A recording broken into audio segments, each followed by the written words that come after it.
So I was very fortunate when I was assigned with Wally Schirra to demonstrate the first rendezvous. So we did that in 1965. But we had kind of a difficult time getting off the launch pad. First, we were going to rendezvous with an Gemini vehicle.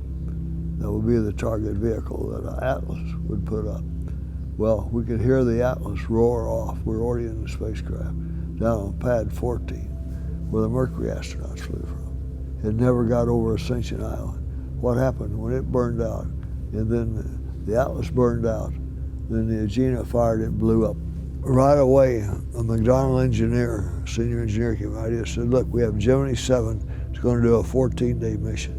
Why don't we put the transponder that was on the Gemini, little round disc, for our radar to transpond on Gemini 7, launch it, and then 9 days later we'll launch Gemini 6 and do the rendezvous.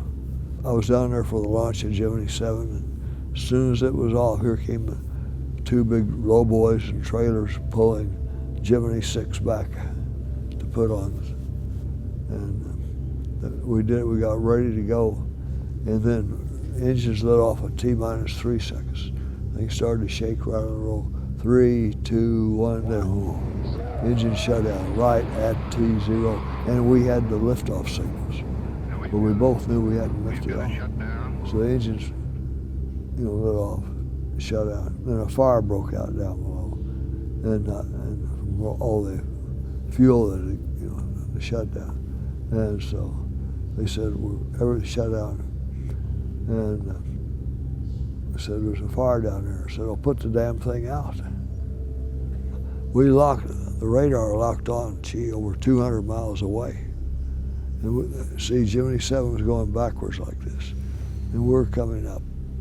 And it locked on at 270 miles. And then I told Frank Borman, I said, I want you to pitch down as we pitch up, because as we get closer coming in like this, so you're catching up with them in a lower orbit. So we do it right at sunrise, so you'd have the stars, some of the big stars still there. You could see it. And if it moved left, you maneuver left, move right, up, down, just like flying an instrument landing system. But we could see it in reflected sunlight at about 70 miles. And then it got dark, and we didn't see it.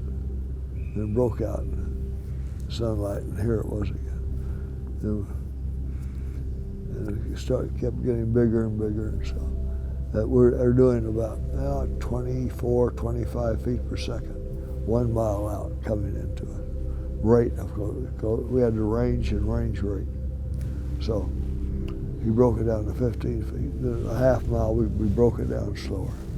Came right in, stopped at about 20 feet away, 15 or 20 feet away. And just flying in formation. Then I told him then that, for 7 to go back to small end forward, all x-axis.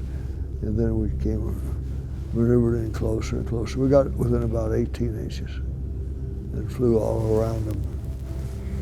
And then Wally did it first, and I flew it. A lot of fun. It was just great. When we decided we'd rendezvous with Gemini 7, it's going to be in December. And there's 3 Naval Academy grads and back in crew quarters. And Wally and I are both Naval Academy. And Al Shepard was head of the astronaut group. He was from the Naval Academy.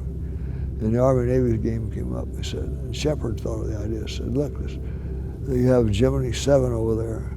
Lovell, who was a Naval Academy graduate, a classmate, he said he could shoot a picture. We ought to do something to help the midshipmen and morale and go. So I said, well, hey, why don't we have something that says Go Navy? And Wally had another idea, and I think it was Shepard again, said, no, let's put Beat Army.